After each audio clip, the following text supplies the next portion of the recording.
ફર્ટિલાઇઝરની જરૂર નહીં, કેમિકલની જરૂર નહીં, કેમિકલ દવાઓની જરૂર નહીં, પ્રાકૃતિક ખેતી.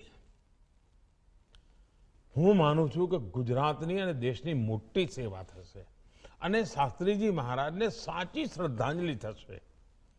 આ ગ્રંથ ઉગી નીકળ્યો એવું લાગશે આપણને.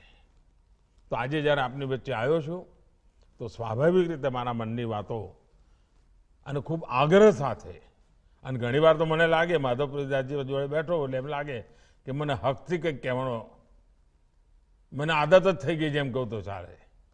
તો આદત અનુસાર આજે પણ હકથી કંઈક માગી રહ્યો છું કે આપણા ગુરુકુળ, આપણા સત્સંગીઓ, આપણા બધા અત્યાર સુધી ગુરુકુળમાંથી નીકળ્યા પરિવારો આઝાદીના અમૃત મહોત્સવને એક નવા ઢંગથી મનાવે, નવે તરીકાથી મનાવે, નવી રીતે મનાવે અને સર્વજન હિતાય, સર્વજન સુખાય. આજે શાસ્ત્રીજી મહારાજનો સંકલ્પ છે